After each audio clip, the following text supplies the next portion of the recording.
बातें करते हम खेतों की और उसके रखवाली की, बाग बगीचा फल फूलों और फसलों की हरियाली की। हम बीजों की बातें करते उत्तम जल संसाधन की, हम तकनीकी बातें करते फसलों के उत्पादन की। हर किसान का सपना सच हो जीवन सुखद बनाने को, गाँव-गाँव के हर आंगन का प्यारा सा ही दर्शन। कृषि दर्शन, कृषि दर्शन, कृषि दर्शन, कृषि दर्शन, कृषि दर्शन, कृषि दर्शन, कृषि दर्शन, कृषि दर्शन। किसान भाई बहन मन नमस्कार, जोहार। कृषि दर्शन कार्यक्रम में रौरे मन के बहुत बहुत स्वागत है।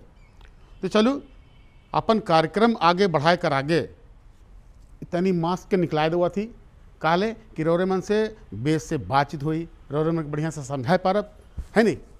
तो किसान भाई बहन मन अपन कार्यक्रम के आगे बढ़ाए कर आगे चलू हमरे देखा थी कृषि समाचार।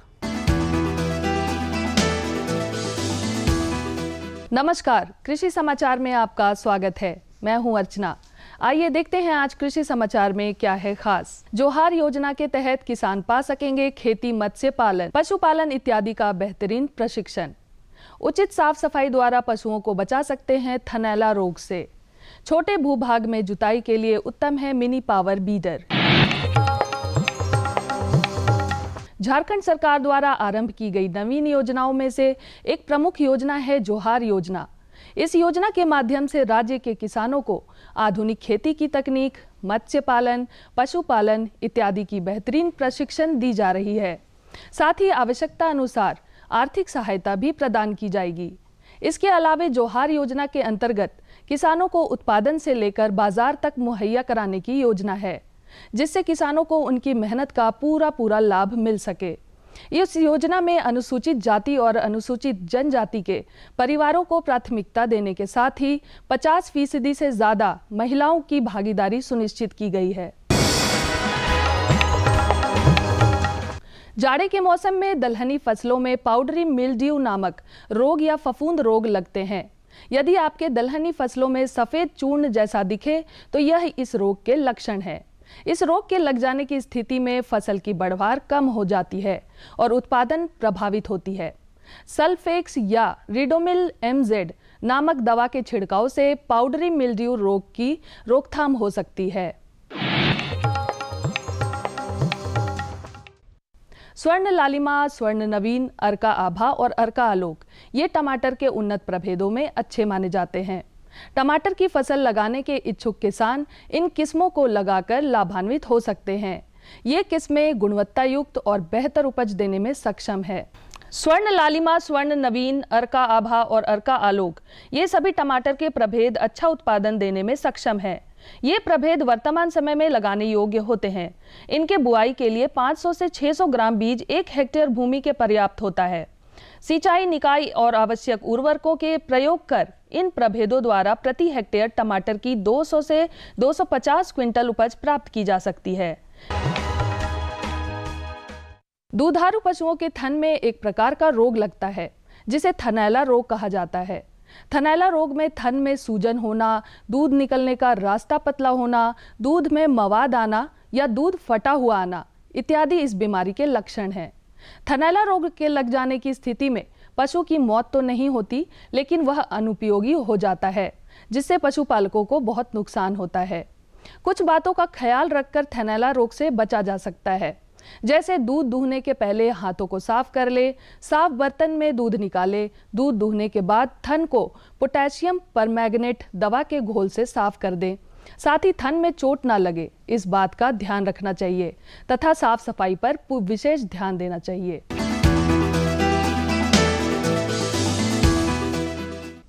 छोटे खेत, बागीचों या कम भूभाग में जुताई करना हो तो इसके लिए बहुत ही उपयोगी कृषि उपकरण है मिनी पावर बीडर। मोटर चालित यह मिनी पावर बीडर बहुत ही कम समय में खेत को बुआई के लिए तैयार कर देता है। इस उपकरण को मिनी पावर बीडर कहते हैं। ट्रॉली नुमा दिखने वाला यह उपकरण छोटे खेतों एवं बागीचों में जुताई करने के काम आता है। किसान इस उपकरण की सहायता से खेत की जुताई कार्य को आसानी से कम समय में खत्म कर सकते हैं। और अब एक नजर राज्य के कुछ प्रमुख शहरों के मौसम के मिजाज पर। आज राज्य के कुछ प्रमुख शहरों के तापमान इस प्रकार दर्ज किए गए। रांची अधिकतम 23 डिग्री सेल्सियस, न्यूनतम 13 डिग्री सेल्सियस। देवघर अधिकतम 24 डिग्री सेल्सियस, न्यूनतम 16 डिग्री सेल्सियस। जमशेदपुर अधिकतम 27 डिग्री सेल्सियस, न्यूनतम 18 डिग्री सेल्सियस। मेदिनीनगर अधिकतम 24 डिग्री सेल्सियस, न्यूनतम 16 डिग्री सेल्सियस।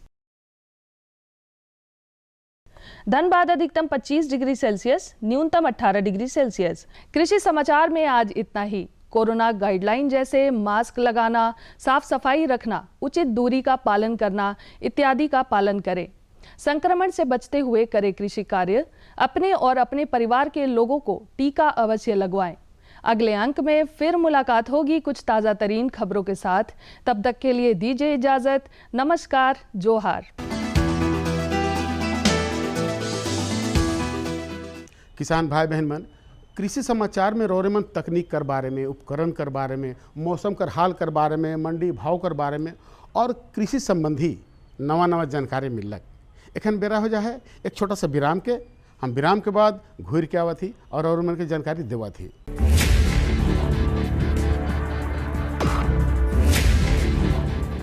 भोजन, जल और शुद्ध वातावरण हमारे जीवन का मुख्य आधार है और कृषि इसका मूल स्तंभ। पिछले 60 वर्षों में विज्ञान आधारित कृषि का व्यापक प्रसार हुआ है। साथ ही कृत्रिम संसाधनों के बढ़ते प्रयोग से कृषि की सतत क्षमता पर चिंताएं बढ़ी हैं। प्रधानमंत्री श्री नरेंद्र मोदी जी के दूरदर्शी नेतृत्व के अंतर्गत रसायन मुक्त जैविक खेती एक महत्वपूर्ण प्रयास है। रसायन मुक्त जैविक खेती को बढ़ावा देने के लिए 5 वर्ष पूर्व सरकार ने परंपरागत कृषि विकास योजना तथा उत्तर पूर्व भारत में जैविक मूल्य श्रृंखला योजनाएं आरंभ की। ऑर्गेनिक फार्मिंग को देश भर में बढ़ावा देने के लिए सरकार अनेक प्रयास कर रही है। इसके लिए परंपरागत कृषि विकास योजना के तहत काम किया जा रहा है। न सिर्फ ऑर्गेनिक फार्मिंग को बल दिया जा रहा है, बल्कि उसके लिए वैल्यू एडिशन और मार्केट की व्यवस्था भी की जा रही है। भारत सरकार एवं किसानों के सम्मिलित प्रयासों से आज देश के लगभग 36 लाख किसान 38 लाख हेक्टेयर क्षेत्र में जैविक खेती कर रहे हैं। इसके अतिरिक्त हमारे देश के अनेक ऐसे क्षेत्र हैं जहां आज भी पारंपरिक जैविक खेती हो रही है। इन पारंपरिक जैविक क्षेत्रों को जैविक प्रमाणीकरण सुलभ कराने हेतु पीजीएस के अंतर्गत लार्ज एरिया सर्टिफिकेट का प्रावधान किया गया है। इस प्रक्रिया की विशिष्टता ये है कि इसमें प्रमाणीकरण मात्र 2 से 3 महीनों में हो जाता है, जबकि सामान्य परिस्थितियों में इसमें 2 से 3 वर्ष का समय लगता है। अंडमान निकोबार केंद्र शासित प्रदेश के कार निकोबार एवं नैन काउरी द्वीप समूह देश के सर्वप्रथम ऐसे प्रमाणीकृत जैविक क्षेत्र हैं। अभी हाल ही में संपूर्ण लक्षद्वीप को जैविक खेती के रूप में प्रमाणित किया गया है। वर्ष 2016 में सिक्किम राज्य पूर्ण जैविक कृषि राज्य के रूप में प्रमाणित हो चुका है। सुदूर उत्तर में हिमालय श्रृंखला के बीच स्थित लद्दाख ने भी पूर्ण जैविक के लक्ष्य की ओर बढ़ना शुरू कर दिया है। जैविक उत्पादों को बाजार सुलभ कराने तथा किसानों की उपभोक्ताओं तक पहुंच बनाने के लिए एक समर्पित जैविक खेती पोर्टल भी बनाया गया है। जैविक खेती पोर्टल के जानकारी मंच और विपणन मंच के माध्यम से किसानों को उच्च गुणवत्ता उत्पादन तथा बाजार उपलब्ध कराया जा रहा है। आशा है देश के सभी राज्य अपने जैविक क्षेत्रों का विस्तार करेंगे और देश में जैविक कृषि क्रांति को मजबूत करने में योगदान देंगे। जैविक उत्पादों की देश और विदेशों में बढ़ती मांग तथा जैविक उत्पादों का बढ़ता बाजार, किसानों की उपभोक्ताओं तक पहुंच तथा जैविक एफपीओ द्वारा जैविक कृषि व्यापार में भागीदारी हमारे किसानों को अपनी आय बढ़ाने का अवसर दे रहा है। पिछले 5 वर्षों में जैविक कृषि उत्पादों का निर्यात दोगुने से अधिक बढ़कर 7,000 करोड़ रुपए से अधिक का हो गया है और इसमें प्रतिवर्ष 20% से अधिक की वृद्धि हो रही है। उम्मीद है पारंपरिक क्षेत्र के किसान भी इस बढ़ते बाजार से लाभान्वित होंगे और जैविक कृषि आंदोलन को आगे बढ़ाएंगे। किसानों की मुस्कान समृद्ध हिंदुस्तान की है पहचान।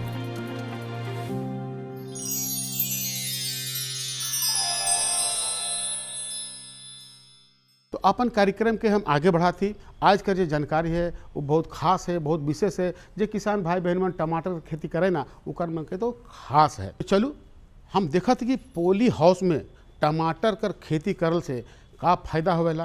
भाई फायदा काले नहीं हुई, काले कि देखो ओकर जो टमाटर के खेती ओकर से कीट मटंगा जो है, कीट मकोड़ा जो है ओकर से नहीं हुई। खाद बिहन बीज, टमाटर का साइज, टमाटर का क्वालिटी सब बढ़िया हुई। तो चलू हमरा सीधे चला थी इके अपन फीचर कर माध्यम से देखा थी कि पॉली हाउस में टमाटर कर खेती कैसे करे ना, ओकर का फायदा होए ना, एकर बारे में। ग्रीन हाउस या पॉली हाउस में सामान्य खेती से 3 से 4 गुना अधिक उत्पादन ऑफ सीजन में किया जा सकता है और इसमें कीट और रोगों का प्रकोप भी कम होता है। उच्च गुणवत्ता वाले टमाटर का उत्पादन होता है, इसलिए किसान अब धीरे धीरे संरक्षित खेती यानी पॉली हाउस को महत्व देने लगे हैं। सबसे पहले तो हम सर ये जानना चाहेंगे कि पॉली हाउस में टमाटर की खेती करते समय मतलब किन किन बातों का ध्यान रखना आवश्यक है। किसान भाइयों, पहला तो है कि अगर पॉली हाउस की बात करें तो पॉली हाउस मतलब एक ढंग का पॉली हाउस बना होना चाहिए, क्योंकि पॉली हाउस तो बहुत सा बन रहा है, लेकिन जब हम टमाटर की खेती की बात करते हैं या कोई भी सब्जी या फूल की खेती की बात करते हैं तो उसमें क्या है कि जो नेचुरली वेंटिलेटेड पॉली हाउस है तो उसमें मतलब वो जो है अच्छी तरीके से बना हुआ रहना चाहिए। ज़्यादातर पॉली हाउस में क्या है कि वेंटिलेशन बहुत ही कम है, जबकि वेंटिलेशन हमारा जो है 25% कम से कम वेंटिलेशन होना चाहिए। पूरे पॉली हाउस का जो एरिया है उसके हिसाब से 25 से 30% जो है हमारा वेंटिलेशन होगा, तब तो जा कर के आपको कोई भी सब्जी, टमाटर हो, खीरा हो, शिमला मिर्च हो, उसका मतलब उत्पादन अच्छा से होगा। दूसरा जो है, जो भी पॉली हाउस है उसमें सिंगल दरवाज़ा है, एक ही दरवाज़ा है। तो हमारा सुझाव रहेगा कि जो भी किसान भाई पॉली हाउस में खेती करने के लिए सोच रहे हैं, अगर उनके पास इस तरह का पॉली हाउस है तो थोड़ा सा इसमें देख लेंगे कि उनका 25 से 30% वेंटिलेशन हो, हवा आने जाने का रास्ता हो, जो इंसेक्ट नेट से ढका हुआ रहता है। दूसरा जो है, दरवाज़ा अगर एक ही है, सिंगल है, तो उसको डबल डोर करें। होता क्या है कि पॉली हाउस का एक मुख्य सिद्धांत है कि जब भी हम पॉली हाउस में खेती करते हैं तो पॉली हाउस के अंदर जब जाते हैं तो पहला दरवाज़ा से जब अंदर घुसते हैं तो पहला दरवाज़ा से अंदर घुसने के बाद पहला दरवाज़ा को लगा देते हैं, उसके बाद जो है दूसरा दरवाज़ा को खोलते हैं, जिससे कि हमारा कोई भी कीट या बीमारी का प्रकोप जो है पॉली हाउस के अंदर में नहीं हो। क्योंकि पॉली हाउस के में एक बार जब अगर आपका कीट और बीमारी का प्रकोप हो जाता है तो उसे नियंत्रण करना बहुत ही मुश्किल होता है। तो इन सब बातों पर ध्यान देने के बाद ही पॉली हाउस में खेती करना चाहिए। नवीन, लक्ष्मी, पूसा दिव्या, अभिमन, अर्का सौरभ, पंत बहार, अर्का रक्षक, पूसा चेरी टमाटर 1, इसके अलावा भी कई अलग अलग तरह की किस्में हैं जिन्हें पॉली हाउस में उगाना अच्छा रहता है। पौधों का हमारा जो है, जो भी वातावरण में जो आपदा आती है, जैसे प्राकृतिक आपदा आती है, तेज़ धूप, तेज़ बारिश, पाला, ओला, इन सब से बचाव हो जाता है, तो आपका जो रिस्क जो है कम हो जाता है और जो है गुणवत्ता भी पौधा का मतलब फल का बहुत ही अच्छा हो जाता है। तो रही बात कि अब बाहर और अंदर में, तो बाहर और अंदर में जो है ज़मीन आसमान का अंतर है, क्योंकि बाहर में आपका फल तैयार भी है और प्राकृतिक आपदा आ गया तो पूरा नुकसान हो जाता है। वैसा जो है हमारा पॉली हाउस के अंदर में नहीं होता है। इसलिए जो है पॉली हाउस में संरक्षित खेती बोलते हैं, सुरक्षित खेती बोलते हैं कि अगर कोई किसान भाई टमाटर का खेती करना चाहते हैं तो एक बार अगर वो लगाएंगे, रोपाई करेंगे तो लगभग 9 से 10 महीने का फसल रहेगा और 7 से 7.5 महीना आपका जो है तुड़ाई का पीरियड रहेगा।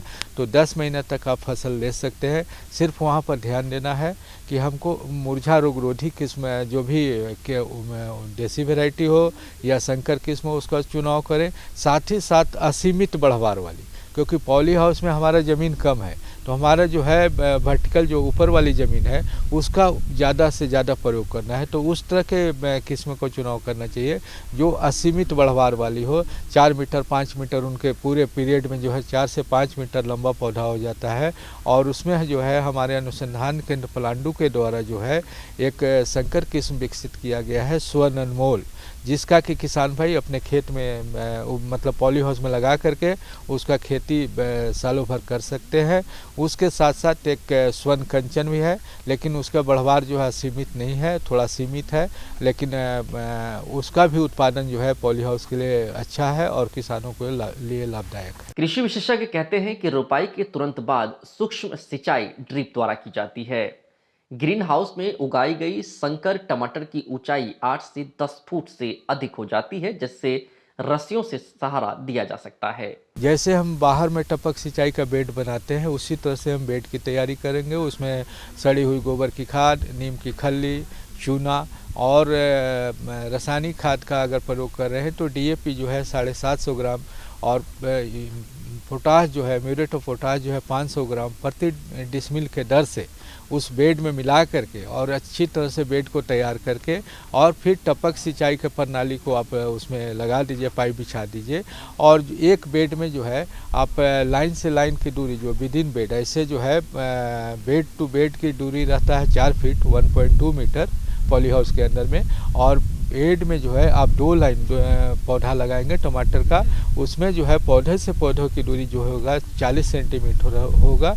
और इस तरह से अगर सिर्फ आप ध्यान देंगे कि जो है एक पौधा 2 लाइन का, दोनों लाइन का पौधा आमने सामने नहीं हो, जिग जैग हो, आगे पीछे हो, तो इस तरह से अगर आप पौधे को रोपाई करेंगे तो आपका उत्पादन अच्छा होगा। उसके साथ साथ जो भी आप पॉली हाउस में टमाटर लगाने जा रहे हैं तो बिचड़ा जो है प्लास्टिक के ट्रे में, प्रो ट्रे में करेंगे, जिससे कि स्वस्थ बिचड़ा तैयार होगा। कृषि विशेषज्ञ कहते हैं कि टमाटर एक 100 परागित फसल होने के बाद भी ग्रीन हाउस में इसे सहायक परागण की आवश्यकता पड़ती है। इसका मुख्य कारण ग्रीन हाउस में हवा का बहाव नहीं होने के कारण परागकोश से परागकण नहीं निकलते हैं। इसीलिए ग्रीन हाउस में या तो वाइब्रेटर या एयर ब्लोअर्स का उपयोग कर परागण के कार्य में सहायता की जाती है।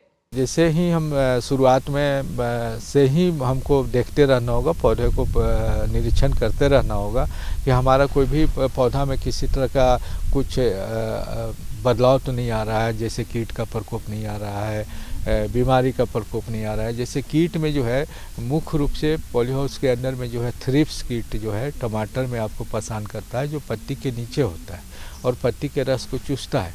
तो उस तरह से, और उस पत्ती को आप तोड़ करके और थोड़ा सा धूप में बाहर देखेंगे, धूप की ओर रख करके सूरज की रोशनी की ओर, तो उसमें सिल्वर जैसा चमक आएगा, चांदी जैसा चमक आएगा। तो इसका मतलब है कि आपका उसमें थ्रिप्स आ गया है। तो आप थ्रिप्स के नियंत्रण के लिए जो है लेंसर गोल्ड नामक दवा जो है 1.5 ग्राम प्रति लीटर पानी में मिला करके, या कन्फिडोर नामक दवा जो है 1 ml 2 लीटर पानी में मिला करके अगर छिड़काव करेंगे तो उससे नियंत्रण होगा। उसके अलावा जो नीम आधारित दवा है, जो भी नीम आधारित दवा है, उसका 3 से 4 ml प्रति लीटर पानी में मिला करके आप छिड़काव करते रहे, सावधानी बरतते रहे, तो उससे क्या होगा कि कीट का प्रकोप कम होगा। और ध्यान देंगे कि जो हम बोले हैं कि दरवाज़ा को उसी तरह से आप अंदर घुसे भी है, एक दरवाज़ा भी है तो तुरंत आप उस दरवाज़ा को बंद कर दीजिए, बंद करके ही काम कीजिए। तो उससे क्या होगा कि मतलब पौधा आपको सुरक्षित रहे। बिल्कुल। किसान भाई बहन मन बोलू, पॉली हाउस में टमाटर कर खेती के बारे में रोरे जान कर कैसे लागलक? बढ़िया है नहीं? हम इसने सब जानकारी रोर में देवीला है नहीं, तो एक और जानकारी है उसके लिए रोर में तैयार हो जाओ। दूसरी जानकारी है झारखंड परिवेश में सुकर पालन जो है कितने लाभकारी है। तो जे किसान भाई बहन मन सुकर पालन करे ना, वो मन को जानना बहुत जरूरी है ना, कि झारखंड में सुकर पालन में कितने फायदा होवेला, ओकर कितना मतलब कैसे खान पान दवाई वैक्सीन रहे कर बारे में तो जानकारी ले सीधे चलो हमारी चला थी। हमारे का जो विशेषज्ञ साहब हैं उनकर से जानकारी ले लेवा थी। अगर हम झारखंड की बात करते हैं और सुकर की बात करते हैं, यहाँ का जो वातावरण है, जो यहाँ का क्लाइमेटिक कंडीशन है, सुकर पालन में कितना लाभकारी है? झारखंड जैसा कि आपने बताया कि ये आदिवासी बहुल क्षेत्र है और यहाँ पे सुकर पालन काफ़ी पहले से चला आ रहा है। और यहाँ पे झारखंड के लोगों में सुकर पालन जो है एक ट्रेडिशन के रूप में भी है, उनके क्रियाकलापों से भी जुड़ा है। और सुकर पालन खास करके ग्रामीण क्षेत्रों की बात करते हैं तो काफ़ी पहले से सुकर पालन करते आ रहे हैं और इस कारण से यहाँ एक विशेष महत्व है सुकर पालन का। और सुकर पालन का अगर महत्व की बात करते हैं कि क्यों इस तरह से इतना पॉपुलर है, इसका सबसे बड़ा कारण है कि सुकर पालन जो है कि इसमें उत्पादन क्षमता, प्रजनन क्षमता दूसरे पशुओं की तुलना में अधिक है। और दूसरी चीज़ है कि इसमें बीमारियां कम होती है, जिसके कारण हमारे किसान जो है ज़्यादा आकर्षित होते हैं। सर्वप्रथम हम बात करते हैं कि इसके बढ़ने की क्षमता, प्रजनन क्षमता की यदि बात करते हैं तो सूकर जो है अन्य पशुओं की तुलना में काफ़ी तेज़ी से बढ़ती है और इसमें अगर अच्छे नस्ल का अगर वैज्ञानिक तरीके से सूकर पालन हमारे किसान करते हैं तो एक सूकर एक साल में उसका वजन 100 किलो या उससे अधिक हो जाता है। उसी तरह से प्रजनन क्षमता की बात करते हैं तो सारे पशुओं में सबसे ज़्यादा प्रजनन क्षमता, बच्चा देने की क्षमता सूकरों में होती है। ये साल में 2 बार बच्चा देती है और एक बार में 8 से 12 बच्चे देती है, यानी एक साल में एक मादा सूकरी कम से कम 16 बच्चे देती है। दूसरी चीज़ है कि बीमारियां इसमें काफ़ी कम होती है। ज़्यादातर जो किसान जो पशुपालन से जुड़े हैं उसमें देखा जाता है कि वो परेशान होते हैं बीमारियों से। जो दूसरे पशु हैं उसमें बीमारियां ज़्यादा होती है, लेकिन सूकर में रख रखाव और बीमारियां की संभावना जो होती है काफ़ी कम होती है, बहुत ही कम बीमारियां होती है। दूसरी चीज़ है कि इस पे रख रखाव, खान पान पे खर्च काफ़ी कम होता है। जैसा कि हम लोग जानते हैं, अगर ग्रामीण परिवेश की बात करें तो ज़्यादातर जो सूकर पालन जो है वो एक्सटेंसिव सिस्टम, मतलब जो आवास जो होता है वो खुली विधि से भी रखते हैं, बंद विधि से भी रखते हैं, मिश्रित विधि से भी रखते हैं। तो इसमें सभी तरह के जो वर्ग के किसान हैं उनके लिए सूकर पालन उपयुक्त है। अगर किसान जो है खुली विधि से रखना चाहते हैं, जो अगर उसमें आहार कम देना चाहते हैं, कम खर्च में सूकर पालन करना चाहते हैं तो भी कर सकते हैं। अगर बड़े स्तर पे सूकर पालन कर रहे हैं तो बंद विधि से भी सूकर पालन करके सूकर पालन से ज़्यादा आमदनी कर सकते हैं। तो सूकर पालन सभी वर्गों के लिए अच्छा है। सूकर पालन में उत्पादन प्रजनन क्षमता दूसरे पशुओं की तुलना में अधिक है, बीमारियों की संभावना कम होती है और सूकर पालन का झारखंड में बाज़ार बहुत ही अच्छा है। इसकी मांग बहुत ज़्यादा है, जिसके कारण जो हमारे किसान होते हैं जो सूकर पालन से जुड़े हैं उनको बाज़ार में जो उत्पाद तैयार होते हैं, चाहे बच्चे हों या मांस हो, बाज़ार में बेचने में कोई दिक्कत नहीं आती है और उनको ज़्यादा मुनाफा मिलता है। सूकर पालन जैसा कि झारखंड में काफ़ी पॉपुलर है, बहुत सारे किसान जो है अलग अलग स्तर पे जुड़े हैं। तो इसमें अगर बात करते हैं कि सूकर पालन को और लाभकारी बनाने की यदि बात करते हैं तो हम लोग करते हैं कि वैज्ञानिक तरीके से सूकर पालन करें।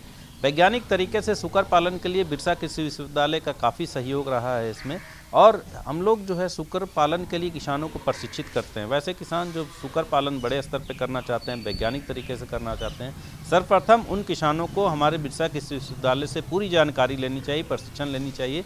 उसके बाद अगर करते हैं तो उनको निश्चित रूप से ज़्यादा मुनाफा मिलेगा।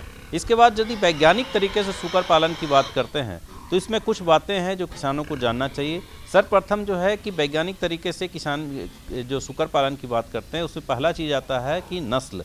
सूकर पालन जो करते हैं अगर उन्नत न, ज़्यादातर आप देखें कि जो सूकर पालन से जो गाँव में जुड़े हैं अभी भी लगभग 80 से ज़्यादा प्रतिशत जो किसान हैं वो देसी नस्ल के सूकर पालन करते हैं, जो कि जिसकी उत्पादन क्षमता, प्रजनन क्षमता जो उन्नत नस्ल के जो सूकर है उससे काफ़ी कम होती है। तो पहला चीज़ है कि आप उन्नत नस्ल का सूकर पालन, उन्नत नस्ल के सूकर पालन में झारसूक नस्ल का जो सूकर पालन है जो बिरसा कृषि विश्वविद्यालय के वैज्ञानिकों के द्वारा बनाया गया है, वो जो सूकर है, नस्ल है, वो हमारे झारखंड के किसानों के लिए काफ़ी उपयुक्त है। चूँकि ये जो झारसूक नस्ल है वो देसी और विदेशी नस्ल के संकरण से बना है, तो यहाँ के जो वातावरण है उसके हिसाब से ये काफ़ी उपयुक्त है। और देसी की तुलना में अगर सूकर झारसूक नस्ल का सूकर पालते हैं तो 3 से 4 गुना ज़्यादा लाभदायक होगा हमारे किसानों को। दूसरी चीज़ है कि खान पान की व्यवस्था। हमारे जो किसान हैं वो ग्रामीण परिवेश में खुली विधि से रखते हैं। खुली विधि से वैसे किसान जो कि सूकर पालन पे कम से कम खर्च करना चाहते हैं उनके लिए भी सूकर पालन उपयुक्त है। वो खुली विधि से रख सकते हैं। सूकर चरने के क्रम में जो जंगली फल फूल पत्ते घास ये सब होते हैं उसको खा के अपना भोजन प्राप्त करते हैं और उसमें बढ़ने की क्षमता होती है। दूसरी चीज़ है कि जो बड़े स्तर पे करना चाहते हैं उसको बंद विधि से कर सकते हैं। बंद विधि से मतलब है कि उनके आवास का निर्माण करना होगा, उसमें सूकर को रखना होगा और खाना पीना की व्यवस्था उसमें करनी होगी। वैसे किसान जो शहरी या आसपास शहर के आसपास रहते हैं वो होटलों की जूठन सामग्री, हड़िया का जो चावल बचता है मेरा, या फिर जो खाद्य पदार्थ है जो खेती करते हैं हमारे किसान, उसके जो खाद्य पदार्थ हैं जो सब्जियां हैं, पत्ते हैं, बच जाते हैं, उसको भी सूकरों के लिए उपयोग कर सकते हैं। जो जंगली क्षेत्र में जो बहुत दूर दराज ग्रामीण क्षेत्र में अगर हैं तो उसमें अगर चराने की सुविधा है तो सूकरों को चरा करके भी उनमें जो ज़रूरत के जो पोषक तत्व हैं वो उसको मिल जाते हैं और उसमें भी बढ़ने की क्षमता अधिक होती है। तो इस तरह से खान पान की व्यवस्था के लिए भी सभी वर्ग के किसानों के लिए सूकर पालन उपयुक्त है। और सूकर में सबसे ज़्यादा खर्च खान पान पे ही होता है, तो हमारे किसान इस तरह से सूकर पालन अपना के ज़्यादा मुनाफा कर सकते हैं। इसके अलावा आवास का निर्माण करना जरूरी होता है। आवास का निर्माण और साफ सफाई तरीके से अगर सूकर पालन करते हैं तो उसमें बढ़ने की क्षमता, बच्चा देने की क्षमता अधिक होती है और आमदनी होती है। साथ ही साथ यदि बीमारियों की बात करते हैं तो मैंने पहले ही बताया था कि सूकर में बीमारियां काफ़ी कम होती है दूसरे पशुओं की तुलना में। मुख्य रूप से 2 बीमारियां हैं जिसका आप टीकाकरण करके उससे बीमारियों से बच सकते हैं। पहला बीमारी जो है स्वाइन फीवर, जिसको सूकर ज्वर भी कहते हैं, जिसके लक्षण हमारे किसान भाई जानते होंगे। अचानक सूकर मरने लगता है और तेज़ी से ये बीमारी दूसरे सूकर में फैलती है, बहुत तेज़ बुखार होता है और सूकर जो है अचानक मरने लगता है। तो ये स्वाइन फीवर का लक्षण जो है, ये स्वाइन फीवर जो बीमारी है सूकरों के लिए काफ़ी खतरनाक बीमारी है। लेकिन स्वाइन फीवर टीका, पहला टीका 2 माह की उम्र में और उसके बाद साल में 1 बार अगर टीका हमारे किसान लगा देते हैं तो इस बीमारी से बच सकते हैं। तो बताओ ये 2 जानकारी पाए के रोरे कैसे लग बेस है नहीं तो से ले तुम रोरे मन के कही ले किसान भाई बहन मन कि पता के जरूर लिखू। पता है कार्यक्रम कृषि दर्शन द्वारा केंद्र निदेशक दूरदर्शन केंद्र रांतू रोड रांची और पिन कोड संख्या जरूर लिखू। पिन कोड संख्या है 834001। तो रोरमन आज इजाज़त दो मकिल नवा जानकारी के साथ यह दिन और यह बेरा और बैठा। तब तक इजाज़त दो और इजाज़त लेवे कर आगे मास्क के पिंध लेना बहुत ज़रूरी है। हाँ तो अब रोरमन इजाज़त दो। नमस्कार, जोहार। हम बीजों की बातें करते उत्तम जल संसाधन की, हम तकनीकी बातें करते फसलों के उत्पादन की। हर किसान का सपना सच हो जीवन सुखद बनाने को, गाँव-गाँव के हर आंगन का प्यारा सा ये दर्शन। कृषि दर्शन, कृषि दर्शन, कृषि दर्शन, कृषि दर्शन, कृषि दर्शन, कृषि दर्शन, कृषि दर्शन, कृषि दर्शन।